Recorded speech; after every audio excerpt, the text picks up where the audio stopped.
نحمدہ و نصلی علی رسولہ الکریم اما بعد فاعوذ باللہ من الشیطان الرجیم بسم اللہ الرحمن الرحیم وَإِذْ قَالَ لُقْمَانُ لِابْنِهِ وَهُوَ يَعِظُهُ يَا بُنَيَّ لَا تُشْرِكْ بِاللَّهِ إِنَّ الشِّرْكَ لَظُلْمٌ عَظِيمٌ صدق اللہ العظیم رب اشرح لي صدری ويسر لي امری واحلل عقدۃ من لسانی یفقہوا قولی اللهم ارنا الحق حقا وارزقنا اتباعه وارنا باطلا باطلا وارزقنا اجتنابہ آمین یا رب العالمین۔ اس دعا کے ساتھ آج کی نشست کا آغاز کرتے ہیں کہ اللہ تعالیٰ مجھے حق بات صحیح طور پر کہنے کی توفیق نصیب فرمائیں، اور پھر کہنے سننے کے بعد اللہ تعالیٰ اس پر عمل پیرا ہونے کی توفیق نصیب فرمائیں۔ حضرت لقمان کی نصیحتوں کا، ان کے مقام اور مرتبہ کا تذکرہ ہو چکا ہے، اور میں نے یہ بھی عرض کیا تھا کہ قرآن مجید نے حضرت لقمان کا تذکرہ کیوں کیا ہے۔ اس لیے کہ عرب کے ہاں ان کا ایک مقام اور مرتبہ موجود تھا بطور حکیم اور دانا شخص کے۔ لیکن ایک اور بات جو بہت عام ہے، جس کا یہاں پہ تذکرہ کر دینا ضروری محسوس ہوتا ہے، کہ حضرت لقمان نہ اللہ کے نبی اور رسول ہیں، نہ اللہ کے نبی اور رسول کے براہ راست امتی ہیں، نہ براہ راست تعلیمات ان تک پہنچی ہیں۔ ان کا مقام لگ بھگ وہی ہے جیسے عرب کے لوگ ابراہیم علیہ السلام کو، اسماعیل علیہ السلام کو اللہ کا نبی اور رسول تو مانتے تھے، لیکن ان کا پیغام، ان کی تعلیمات محفوظ شکل میں ان کے پاس موجود نہیں تھی۔ جزوی تعلیمات، سرسری تعلیمات، اجمالی ان کی تعلیمات وہ تو موجود تھی، لیکن ان کی تعلیمات محفوظ شکل میں عربوں کے ہاں موجود نہیں تھی۔ اسی طریقے سے حضرت لقمان کے پاس انبیاء اور رسولوں کا پیغام تو پہنچا ہوگا دائیں بائیں سے، اجمالی شکل کے اندر، لیکن کامل شکل کے اندر نہیں پہنچا تھا۔ لیکن اس کے باوجود انہوں نے یہ مقام اور مرتبہ حاصل کر لیا کہ قرآن نے ان کو حکیم اور دانا کہا ہے۔ تو سوال یہ پیدا ہوتا ہے کہ حکمت اور دانائی پھر کیسے حاصل ہوگی جب نہ نبی ہے، نہ رسول ہے، نہ نبی اور رسول کی براہ راست تعلیمات تک پہنچی ہیں، پھر یہ مقام اور مرتبہ کیسے حاصل کیا؟ اس نقطے کو اچھی طرح سمجھنا ضروری ہے۔ انہوں نے یہ مقام اور مرتبہ اپنی فطرت کی آواز پر لبیک کہتے ہوئے حاصل کیا۔ گویا اللہ کا جو پیغام ہے، اسلام کا جو پیغام ہے، وہ اجمالاً مختصر شکل کے اندر انسان کی فطرت کے اندر اور روح کے اندر موجود ہے۔ اگر دائیں بائیں سے اس کو رہنمائی نہ بھی ملے اور انسان اپنی فطرت کی پیغام کو سمجھنا شروع کر دے، اس پر عمل پیرا ہونا شروع ہو جائے، تو وہ ایسے ہی بلند مقام اور مرتبہ حاصل کر سکتا ہے جیسے حضرت لقمان نے حاصل کیا تھا۔ یہ نقطہ بڑا اہم ہے۔ قرآن مجید نے سورہ لقمان کے دوسرے رکوع کے اندر حضرت لقمان کی 8 نصیحتوں کا تذکرہ کیا ہے۔ آج ہم ان میں سے پہلی نصیحت کا مطالعہ کریں گے۔ قرآن مجید بیان کرتا ہے وَإِذْ قَالَ لُقْمَانُ، یاد کرو وقت جب کہا حضرت لقمان نے، یا بنی لا تشرک باللہ، وَإِذْ قَالَ لُقْمَانُ لِابْنِهِ، جب کہا لقمان نے اپنے بیٹے سے، وَهُوَ يَعِظُهُ، اور وہ اسے نصیحت کر رہے تھے، یا بنی لا تشرک باللہ، اے میرے بیٹے اللہ کے ساتھ کسی کو شریک نہ ٹھہرانا، ان الشرک لظلم عظیم، یقیناً شرک بہت بڑا گناہ ہے۔ 2-3 باتیں قابل غور ہیں۔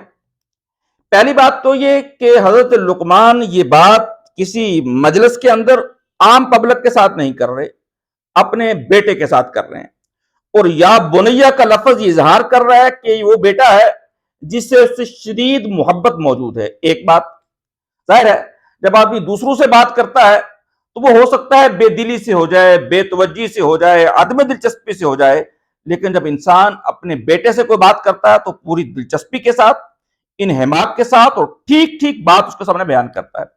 دوسری لفظ قرآن نے جو استعمال کیا ہے وَهُوَ يَعِظُهُ، اور اس کو وہ واعظ کر رہے تھے، نصیحت کر رہے تھے۔ گویا یہ کوئی عام گفتگو نہیں تھی، بلکہ اہتمام کے ساتھ کی گئی گفتگو تھی جو اپنے بیٹے کے سامنے رکھی جا رہی ہے۔ اور اپنی زندگی کا حاصل جب بیٹے کے سامنے رکھ رہے تھے تو اس وقت جو پہلی نصیحت بیٹے کو کی ہے وہ ہے یا بنی لا تشرک باللہ، اے میرے بیٹے اللہ کے ساتھ کسی کو شریک نہ ٹھہرانا۔